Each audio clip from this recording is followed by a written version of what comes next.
Professeur Zamouche, bonjour. Bonjour, Hassan Chemache. C'est un plaisir, professeur. Plaisir partagé. Vous êtes interniste libéral à Constantine. Professeur, nous allons parler ensemble de l'hypertension artérielle et du diabète. C'est une association de malfaiteurs. Qu'en pensez-vous? Tout à fait. Bon, avant cela, d'abord, je remercie l'association LEPSA pour leur journée, pour leur invitation et le choix du thème. Entièrement d'accord avec vous. Alors, on considère que 70% des diabétiques de type 2 sont hypertendus, que 50% des diabétiques de type 2, au moment du diagnostic du diabète, sont déjà hypertendus. Ce n'est pas juste une association fortuite, c'est une association expliquée par un substratum physiopathologique. C'est des manifestations de ce qu'on appelait avant et qui est toujours là, le syndrome métabolique, cette insulinorésistance, une obésité abdominale, qui est une glande endocrine qui va provoquer à la fois un état d'insulinorésistance, d'une hyperlipidémie, d'un diabète, mais aussi d'une élévation des chiffres tensionnels. C'est une association fréquente chez le diabétique, assez fréquente pour qu'on considère qu'il faut systématiquement la prendre en chez le diabétique ou chez le non-diabétique d'ailleurs, mais tout particulièrement chez le diabétique, l'évaluer, bien la diagnostiquer. Les recommandations de l'ESC 2024 sont très claires, à identifier le diagnostic, le 140-90 de rigueur, mais aussi d'évoquer une étape avant, considérer juste une pression artérielle élevée, que cette étape-là, qui n'est pas considérée comme une hypertension artérielle c'est-à-dire comme une pathologie, mais comme un état chez le diabétique qui est un patient à très haut risque, qu'on pourrait amener à la prendre en charge sur le plan thérapeutique.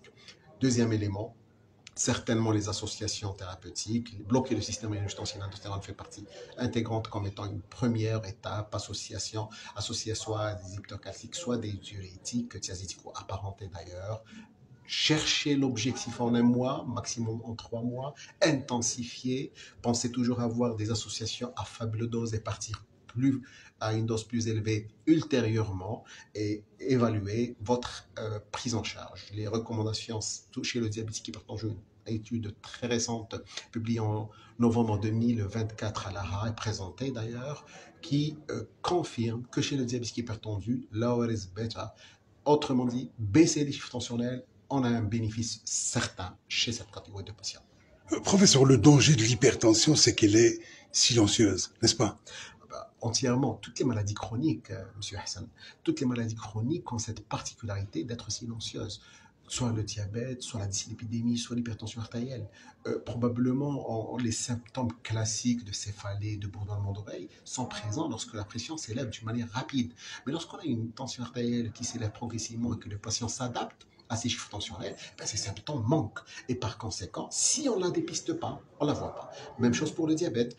Les symptômes syndrome polyrolodipsique, l'amaigrissement, ça c'est lorsque la glycémie est vraiment élevée, mais une glycémie qui est relativement élevée, pas beaucoup, et qui définit un état de diabète, là aussi il n'y a pas de symptômes. La dyslipidémie, pareil, il faut la chercher.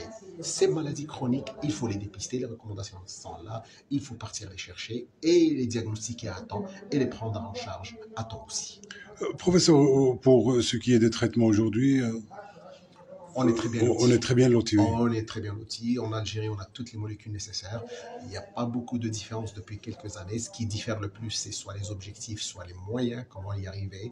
Mais en Algérie, on a toutes les classes thérapeutiques nécessaires à gérer un patient hypertendu et de surpoids diabétique. Vous avez parlé des insulines. Oui, certainement. Un autre volet, c'est les insulines basales de 2e génération qui sont, Inch'Allah, prochainement sur le marché algérien. Le patient algérien va en bénéficier. Quel est le rapport par rapport aux insulines de 1re génération?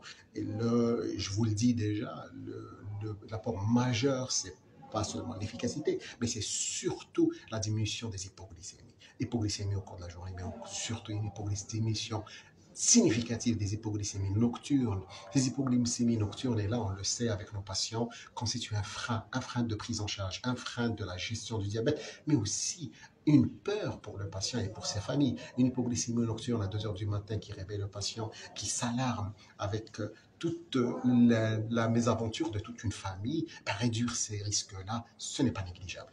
À côté de ça, on sait maintenant qu'il y a un lien entre hypoglycémie et les autres complications, donc les complications cardiovasculaires et mortalité, même si le lien n'est pas totalement établi, mais on l'a déjà, cette association, et par conséquent réduire l'hypoglycémie qui constitue un objectif en soi dans la prise en charge de tout diabétique est un apport certain de ces nouvelles insulines. Professeur Zamouche, merci beaucoup. Merci à vous. Bravo. Bravo à vous. Merci.